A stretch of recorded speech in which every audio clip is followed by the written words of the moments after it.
এখন যদি আপনারা মুরগি পালন করে যদি পয়সা কামাতে চান বা লাভ করতে চান, তো অবশ্যই আপনারা খাঁচায় মুরগি পালন করতে হবে। সমস্যা ধরতে পারেন, ধরে যদি তাকে আপনি সঠিক চিকিৎসা দিতে পারেন, তাহলে ও ঠিক হয়ে যাবে।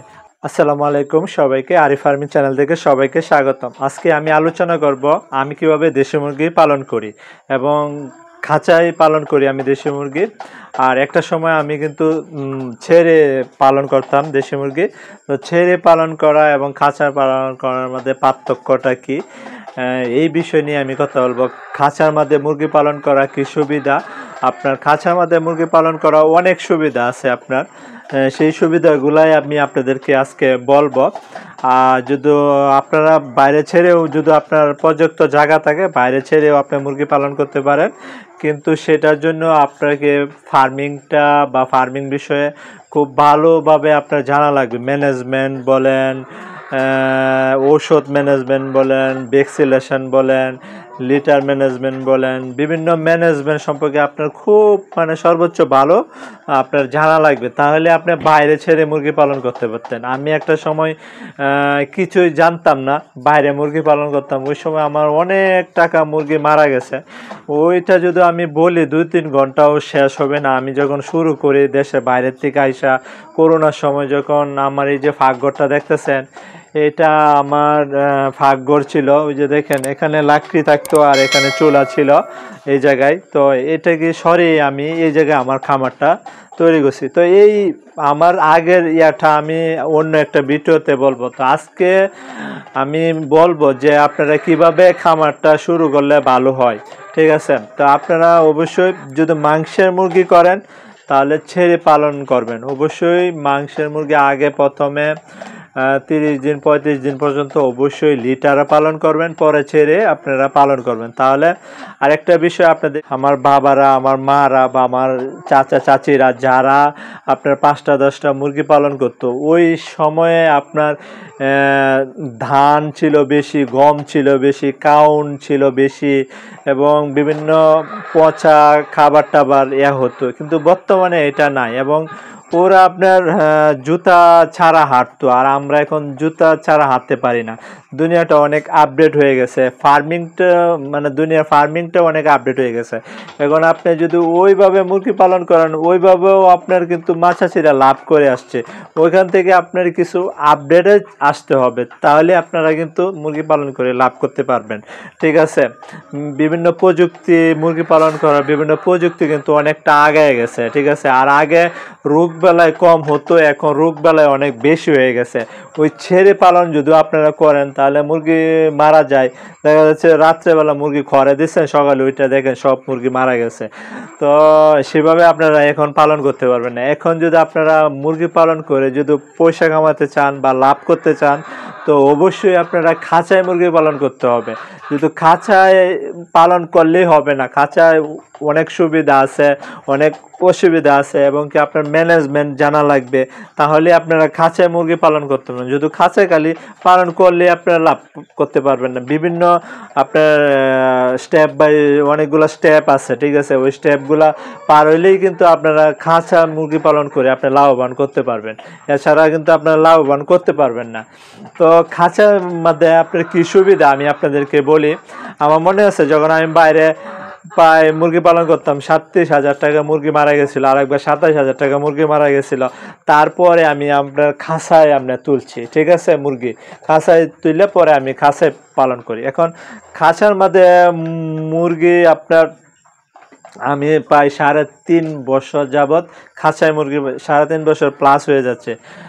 তো এই 3.5 বছর আমি এই মুরগি সম্পর্কে বিভিন্ন ডাক্তারের সাথে, বিভিন্ন খামারের সাথে কাজ করার পরে আমার বিশাল একটা অভিজ্ঞতা।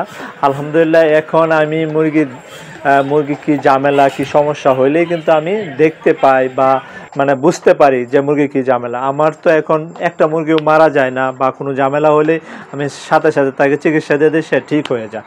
আচ্ছা, এগুলা আমি যদি বলতে যাই তাহলে অনেক কিছু বলা যায়, কিন্তু আমি বলবো না। তো খাঁচার মধ্যে মুরগি পালন দেখেন, খাঁচার মধ্যে মুরগি পালন করা কয়েকটা সুবিধা আছে, সেই সুবিধাটা আমি আপনাদেরকে বলি। প্রথমে সে খাঁচা মুরগি পালন করলে রোগ বেলায় 80% রোগ বেলায় হবে না। দ্বিতীয় হচ্ছে ও খাবার পানি খেয়ে দৌড়াদৌড়ি করতে পারে না, যে কারণে ওর খাবার কষ্টটা অনেকটা কমে যায়, অল্প খাবার খায়, মাত্র একদিনে সে 60 গ্রাম বা 65 গ্রাম সে খাবার খায়। ঠিক আছে, তার কাছ থেকে আমি 50% বা 45% আমি প্রতিদিন ডিম পাই। শতে 100 মুরগি যদি আমার এখানে আছে, আমি প্রতিদিন 50টা ডিম পাবো, মানে 50%। 50টা দেশি মুরগির থেকে বেশি আপনি কোনো সময় আশা করতে পারবেন না। যত বড়ই আপনি কাউন্সিলর করেন, এর থেকে বেশি আপনি পাবেন না। হয়তো 45% 50% কন্টিনিউ আমি এরকম ডিম পাচ্ছি। ঠিক আছে, তার পিছনে কিন্তু অনেক কারণ আছে। আপনি দেখেন আমার যে প্যারেন্টসগুলা, এই প্যারেন্টসগুলো কিন্তু আমি জাত নির্ণয় করছি।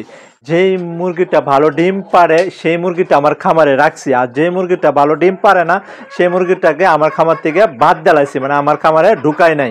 মানে আমি দেখছি, আমি এটা নিয়ে কাজ করছি, করার পরে আমি বুঝতে পারছি যে কোন মুরগিটা আপনি ভালো ডিম পারছে, এই মুরগিটা আমি রাখছি। যে মুরগিটা 15টা 16টা 18টা ডিম দেয় সেই মুরগিটা আমি রাখছি, আর যে মুরগিটা 4টা 5টা 6টা বা 10 থেকে 12টা ডিম দেয় এই মুরগিটাকে আমি আমার খামার থেকে সরাই দিছি, কারণ এই মুরগি দিয়ে আমার উপকার হবে না। যেই জন্য আমি যে মুরগিটা আমাকে বেশি ডিম দেয় সেই মুরগিটা আমি রাখছি। এভাবেই আমার খামারে আমি জাত নির্ণয় করছি। একটা হচ্ছে তো ভালো জাতের ডিম পারে এটা, আর 2 নাম্বার হচ্ছে আমি কালারটা দেখছি, কারণ কালারও একটা উপকার আছে। এবং মুরগি বড় জাতের মুরগিটা দেখছি, কারণ বড় জাতের মুরগিটা আপনার হয় কি, ও একটু বড় সাইজের ডিমটা পারে। বড় সাইজের ডিমটা হলে বাচ্চাটা বড় হয়, বাচ্চাটা বড় হলে আপনার মনে করেন যে বাচ্চাটা দ্রুত বড় হলে আপনার দেখা যায় যে বাচ্চাটা বিক্রি করতে ভালো দামে বিক্রি করা যায়।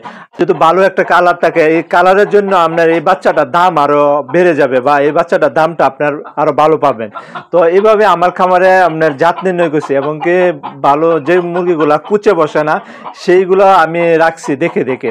তো এইভাবে আমার খামারে জাতটা আমি নির্ণয় করছি আর কি। ওই জাতের মুরগি কেনার পরেও দেখা যাচ্ছে 5টা 6টা ডিম পায়রা সে কুচে বসে যায়। ঠিক আছে, তারপরে আবার গ্যাপ দেয়, আবার ডিম পরে। আরেকটা সুবিধা, যখন আমি খাঁচায় তুলছি, খাঁচায় কিন্তু মুরগি মানে 5%, 100 মুরগি পালন করে 5টা মুরগি হয়তো কুচা হবে। এটা কুচে ভাঙার আপনার একদম সহজ পদ্ধতি আছে। তো এই কুচে কম হয়, যে কারণে ও 2-4 দিন একটু কুচের ভাব থাকে, আবার সে ডিমে চলে আসে।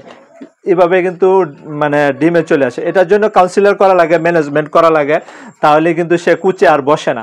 যখন ও ডিম পাড়া লাস্ট দিকে, মানে ডিম পারতেছে 12টা 14টা ডিম পেরে দিচ্ছে, তখন যখন ও ডিম পাড়া ইয়াটা কমে আসবে তখন তারা কাউন্সিলর করা লাগে। কাউন্সিলর করলেই দেখা যাচ্ছে ও 2-3 দিন 4-5 দিন গ্যাপ দেওয়া আবার সে ডিম পাড়া শুরু করে দেয়। মানে বিষয়টা এভাবে আর কি হয়। তো আপনি 50% ডিম পাচ্ছেন খাঁচার মধ্যে। আরেকটা হচ্ছে রোগ বেলায় হয় না, এরপরে মলের কোনো ঝামেলা নাই, এবং কি আপনার দেশি মুরগি মল শনাক্ত করে আপনার রোগ ধরা যায়। আপনার একটা মুরগি খাবার পানি ছেড়ে দিছে, তার কি সমস্যা আপনি ধরতে পারবেন খাঁচায় থাকলে। আর যদি বাইরে ছাড়ে থাকে তাহলে ওকে ধরতে পারবেন না, মুরগিটা মারা যাবে। একটা মুরগি মারা গেলে 500 থেকে 600 টাকা একটা মুরগির দাম হয়। তো আপনি যদি তাকে সঠিক সমস্যা ধরতে পারেন, ধরে যদি তাকে আপনি সঠিক চিকিৎসা দিতে পারেন, তাহলে ও ঠিক হয়ে যাবে।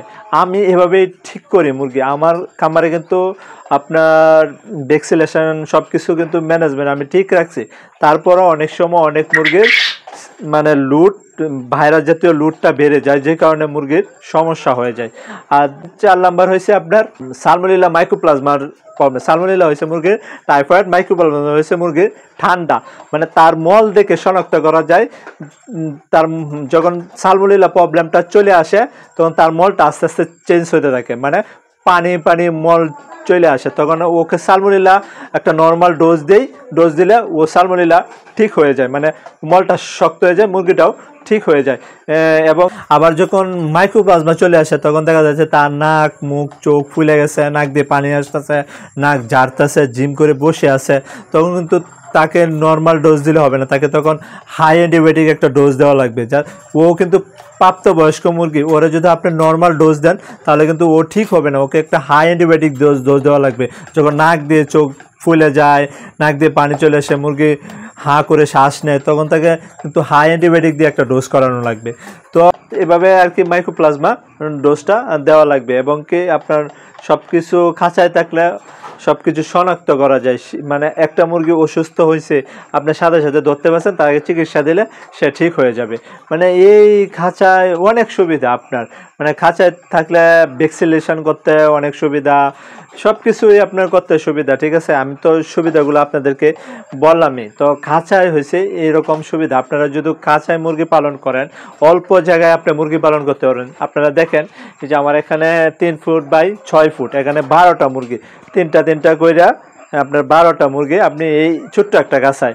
আর আপনার এই সাইডে যে কাঁচাগুলা, এই কাঁচাগুলা দেখেন 2 ফুট করে আপনার 4 তালা, আপনার 8টা মুরগি, 4 তালার মধ্যে 4টা 8টা মুরগি রাখা যায়। তো অল্প জায়গায় আপনি 8টা মুরগি পালন করতেছেন, 8টা থেকে প্রতিদিন 4টা ডিম পাইবেন। এভাবে যদি এক সপ্তাহ আপনি ডিম জমা করেন, ডিম বসায় বাচ্চা বের করে আবার বাচ্চা আপনি পালন মাংসের জন্য বানিয়ে বাইরে ছেড়ে বা ফ্লোরে ছেড়ে আপনি পালন করতে পারেন। আর একটা হয়েছে খাঁচায় মুরগি পালন করলে অবশ্যই আপনার কৃত্রিম প্রজনন জানা লাগবে। যদি আপনারা দেখেন এই যে আমি খাঁচায় কিন্তু আমার ডিমের মুরগিগুলা আর এই যে মুরগগুলা কিন্তু সব আলাদা। এই যে মুরগের জন্য এই খাঁচাটা আমি তৈরি করছি, মুরগের জন্য আপনার মুরগ রাখছি আলাদা, মুরগি সব আলাদা। এই যে এখানে সব মুরগি আলাদা। ঠিক আছে, তো আমি কিন্তু কৃত্রিম প্রজনন করি। আপনারা যদি কৃত্রিম প্রজনন না করেন তাহলে আপনার মুরগিরা খাঁচায় রাখবেন, আর মুরগগুলা আপনার মানে ফ্লোরে আপনার জায়গা করে দিবেন। ঠিক আছে, এমনভাবে জায়গাটা করবেন। এই যে আমার এখানে 2টা মুরগ, এখানে 2টা মুরগ, এটা যদি আপনি নিচে রাখতে হবে, আপনার খাঁচায় কিন্তু মুরগে মিট করতে পারে না। ঠিক আছে, আপনারা যারা ফ্লোরে পালন করবেন তাদের কথা বলতেছি। তো ফ্লোরে আপনার 5টা মুরগির জন্য আলাদা খুব রাখবেন, মুরগি ধরে নিয়ে ওই জায়গায় দিবেন, ওরা মিট করবে। ওই ক্ষেত্রে আপনার 20 ডিম পাওয়া যাবে। যারা কৃত্রিম প্রজনন না করতে পারবেন তাদের জন্য ওই ব্যবস্থা। আর যারা কৃত্রিম প্রজনন করবেন, আমি কৃত্রিম প্রজনন করি খুব সহজে। কৃত্রিম প্রজননটা যদি আপনার একবার আয়ত্তে নিয়ে আসতে পারেন তাহলে খুবই সহজ। আমি খুব আরামসে কৃত্রিম প্রজনন করি। আমার এখানে 70টা প্যারেন্টস আছে, 19টা মুরগ আছে। তো এই 70টা প্যারেন্টসে আমি মুরগের সিমেন্ট সংগ্রহ করে এদেরকে দিই। মাত্র 35 মিনিট সময় লাগে আমার, মাত্র 35 মিনিট।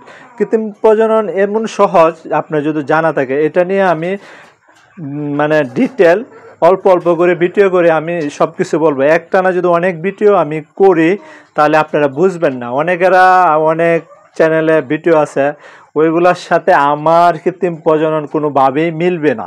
ওদের সাথে আমার কৃত্রিম প্রজনন আমারটাই একটা আলাদা, আপনার মানে আলাদা। আমি অন্যদের কাছ থেকে অনেক ডিফারেন্ট, অনেকটা আলাদাভাবে আমি কৃত্রিম প্রজনন করি।